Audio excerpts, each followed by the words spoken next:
Welcome back to another SCP Resurrection reading, dear researcher. Today we'll be continuing Incident 0, The Day Everything Changed, with Part 4 of 5 by Dr. Clef. Now, without further ado, let's begin. Incident 0, Part 4. And as this happened, in another sight, a woman gasped as she collapsed to the floor. Her arms and legs rapidly withered into nothingness as her skin hardened into stone. Despite her desperate cries, her companions could do nothing but watch in horror as her body quickly petrified. And then they, too, began to scream. Adrian? Andrews tore his eyes away from the monstrous creature lurching along the path before them. Part ram, part slub, part flower garden, it tilted its bandaged head from side to side as it glided with unnatural grace through the shattered hallways. 3 nude women danced in slow circles around the horned figure, dressed only in copper helmets adorned with ribbons that fluttered in the wind of their passage. Beatrix sighed. Give me an honest assessment. Do you really think we're going to survive this? Adrian glanced at Kane, who was walking about 20 feet ahead of them, just a few feet behind the surreal procession. One of the nude figures approached the tall olive-skinned man, her every motion speaking of the promise of sensual delights. Kane simply smiled and nodded his head in acknowledgement, and the figure retreated, head bowed and hands clasped before her bare chest. If I didn't, he said at last, it wouldn't do us any good to prepare for that, so let's say that I do think we're going to survive this and proceed from there? Beatrix nodded slowly, as if this were the response she'd expected. In that case, remember that conversation we had last night? About 3 months in Europe versus 10 minutes on the moon? Yeah. We're probably due a bunch of leave after this, Beatrix said, stepping carefully along the carpet of rose petals strewn in the wake of the bulbous beast. 3 months in Europe wouldn't be out of the question. Want to come with me? Yeah, Adrian repeated. On our honeymoon? Adrian swallowed hard. Sure, he said. Sounds fine to me. His hand found hers and squeezed it tightly. Up ahead, the odd procession paused at an intersection, turned right, and continued to dance, never missing a beat. Adrian, Beatrix, and Kane continued straight on into the darkness. And somewhere else, a man curled up next to a glowing green egg, holding it close to his chest. Fa-la-ni-na, fa-la-na-na, he crooned, stroking its cold green shell tenderly. It was not long before they reached a tall steel door with a symbol of 3 inward-pointing arrows within 2 circles painted upon its gunmetal gray plates. Kane stepped up to a security console at one side of the door, pressed his palm against a scanning plate. There was a click, and a series of crunches as the door's locking mechanisms released. From here, Kane said, I will follow you. It is necessary that the 2 of you enter first. Is this a prophecy? Adrian asked. An inevitability, Kane replied. Beatrix nodded. Then let's get this the fuck over with, she said sternly. She walked to the door, placed her hands on the door hands, and pushed. There was a loud crack, a high-pitched whirring sound like a dentist's drill. 2 arms made of steel and wires burst through the open door, grabbed Beatrix Maddox by the head, and twisted it. hard. There was a sickening crack of breaking bone. And somewhere else, a man lay on a butcher's table whimpering softly. Wordlessly, his tormentor sliced open his belly, pulled out his organs, and began expertly slicing into the tender loin. As the man smiled in delirium, the butcher placed a small, paper-wrapped package in his hands. Beatrix!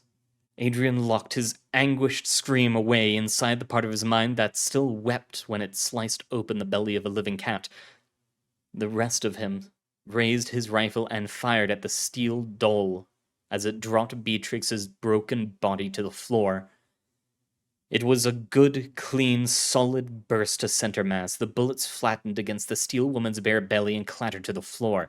That high-pitched whirring sound grew even louder and high-pitched, screaming like a jet engine turbine. Adrian's rifle stopped firing. Bolt locked back. He let it fall, drew the pistol from his holster, fired twice more, his vision blurring. He didn't know why. All he knew was that his hands were moving on their own like a machine, like the creature Abel wanted him to be, like the thing his superiors wanted him to be. The steel doll stood. Its joints glowed with a bright blue energy. Intricate gears within gears spun and whirred in the gaps between its plates. It tilted its head to one side and opened a mouthful of cogs and wires. Adrian dove out of the way, heat and rippling metal exploding behind him. Pain tore through his left leg, followed by a sudden numbness. He tried to stand, found that he didn't have two legs to stand on anymore.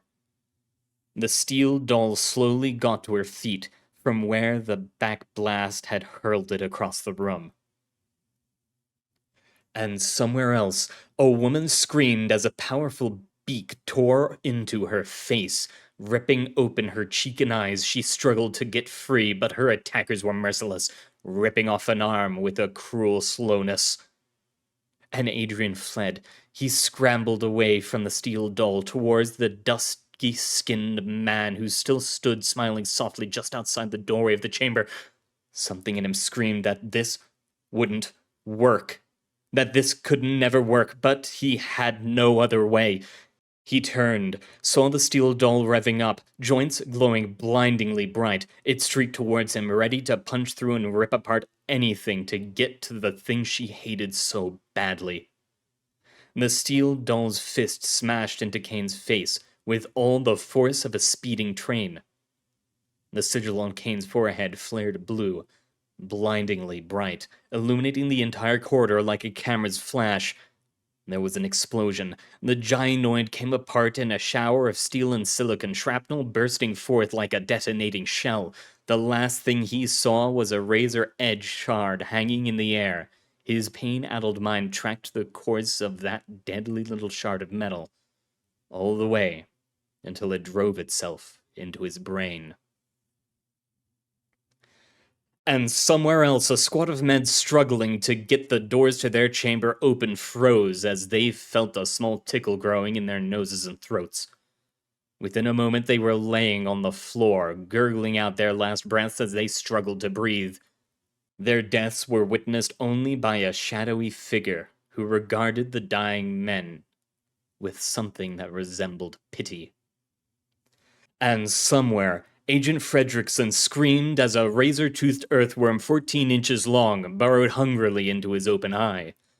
And somewhere, a man in an orange jumpsuit huddled in a hallway full of smoke and gas as a hooded figure in a plague doctor's mask glided by, muttering indistinctly about a cure. And somewhere, a woman turned and ran from a blank white mask hovering in the darkness of an infinite stairwell, but could not escape the death that followed. And somewhere, a man sitting before a computer screen depicting a black and white map of the world saw the icon located over Yellowstone Mountain change from red to black. And in that period of time, Kane finished laying Adrian Andrews' bleeding body next to that of his comatose lovers, stepped through the steel doors and entered the Chamber of the Bloom. It waited for him. Resplendent in its infinite colors, iridescent petals stretching across the dimensions, slowly fading in and out of view as it turned gently in space. The cosmic flower at the heart of the world. The thing that had allowed humanity to try and try again when they had failed. The fruit of knowledge, the reflection of eternity. It had been so long since he had last been allowed to witness its glory. Kane heard an animal growl behind him. He turned, knowing already what he would see. His brother, the murdered murderer, stood in the doorway. A pair of black swords were clutched in his hands. His eyes were cold, dead, emotionless, just as they had been after Kane's old hands had finished committing their one unspeakable sin. Kane's new hands, the ones made of steel and fire, clenched tightly.